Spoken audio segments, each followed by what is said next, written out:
disability refers to the limitations in functioning caused by conditions, injuries, or illnesses, whether they affect physical or mental health. It encompasses a range of issues, including disorders like autism spectrum disorder and mood disorders such as depression. People with disabilities face levels of violence compared to those without disabilities. Specifically, individuals who experience disabilities encounter incidents of violence and discrimination. Gender differences play a role in the type of violence reported.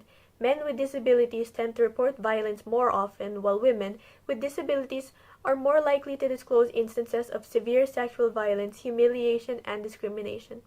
Interestingly, the severity or visibility of disability does not appear to be a contributing factor when it comes to experiencing violence.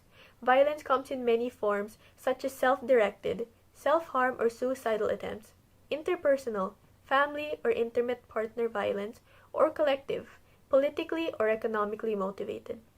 More distressing, however, is violence that is inflicted in close relationships and involves more force or is endured for a longer time. Violent events that are interpersonal and intentional, for example, torture, rape, abuse, or bullying, are more difficult for people to cope with compared to non-intentional events such as serious accidents. Biological elements including genetics, hormonal imbalances, or brain damage or anomalies. A person's personality disorder such as borderline or antisocial personality disorder A person's personality disorder, such as borderline or antisocial personality disorder, may make them more likely to engage in aggressive behavior. Violence is also more likely to occur in people who have experienced trauma, abuse, or neglect. Social influences people who grow up in violent homes or societies may be more likely to act violently themselves. Violence can also be influenced by other elements such as deprivation, unemployment, substance misuse, and media violent exposure. Increased mortality, morbidity, and disability are three major outcomes that could occur as a result of being exposed to violence. Interpersonal violence is frequently followed by an increase in psychological morbidity, most notably depression, suicidality, substance misuse, or post-traumatic stress disorders. Victims may feel dread, anxiety, and emotional discomfort, which may have an adverse effect on their mental health and general well-being. Additionally, they could struggle with establishing and preserving healthy relationships, getting a job, and getting access to health care. That is why this problem requires proper handling. Further, to increased awareness and screening, the need for coordinated assessment of causes of violence and policies on prevention, as well as treatment and support. Specifically, the high level of sexual violence among women reporting mental disabilities demands further inquiry and action. In order to address the much higher levels of violence reported by individuals with disabilities, especially those with mental disorders, it is important to first understand the amount of violence against vulnerable populations. Employers, service providers, and other healthcare professionals should be aware of these patterns of susceptibility, as well as how they intersect with other risk variables such as gender. In addition, there are currently high rates of reported verbal and physical abuse, humiliation, and financial abuse point to the necessity for organizations to recognize and address non-physical and domestic violence. This calls for awareness of the elements that make disabled individuals vulnerable, such as their need of personal care, social exclusion, and communication challenges. It is necessary yet rare to have specialized services for people with disabilities who are victims of domestic abuse. The findings on disability-related discrimination also highlight the need for increased public awareness of this problem and its consequences to society in terms of employment, education, and service supply. The findings here hopefully serve as a foundation for future research and action on discrimination that addresses multiple factors and the seemingly increased incidence of discrimination. Different perspectives of the parties involved. The victim. They are faced with the daily challenges in the forms of harassment and discrimination for other people who believe that they, the victim or victims, are a lesser human. The offenders. They view people with disabilities as inferior beings. Their opinion may have been formed due to lack of proper education or some form of bias. They may not always be aware that they are being discriminative against PWD. Perpetrator Perspective 2.0.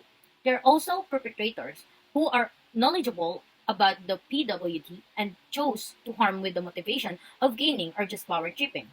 They are not blinded by ignorance but blinded by the thought of belittling a person who has less control of their autonomy or conscious mind or has unstable mind.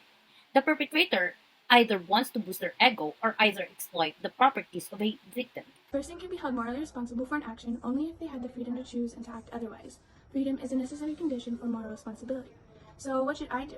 We must hold ourselves responsible for what we do. Freedom and responsibility go together. Our choices are free in a sense that 1. No outside factors determine our will. 2. In any particular case, we could have acted otherwise than we did.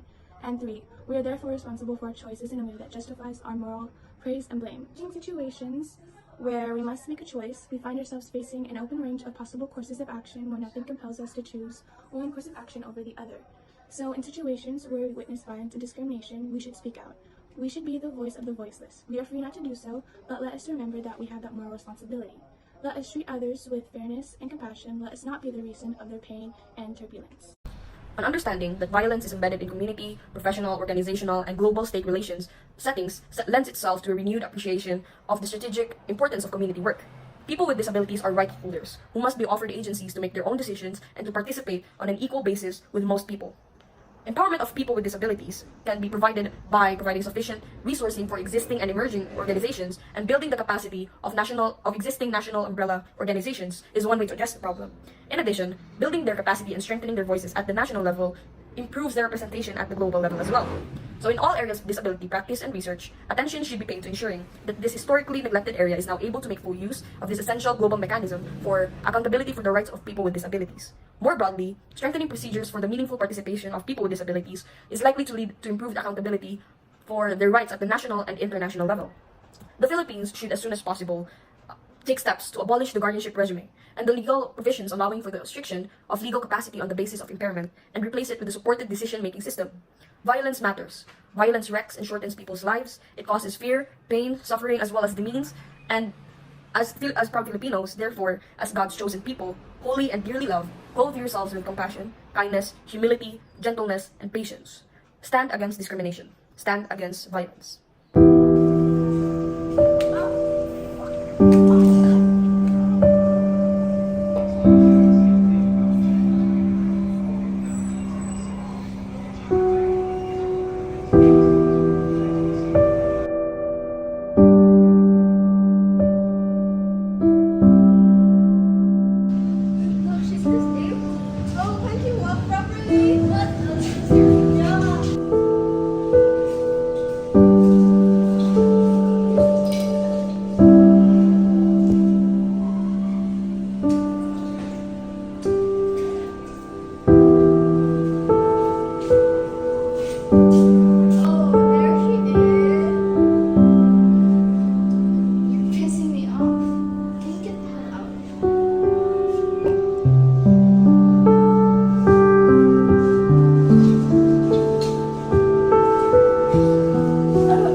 Puncher.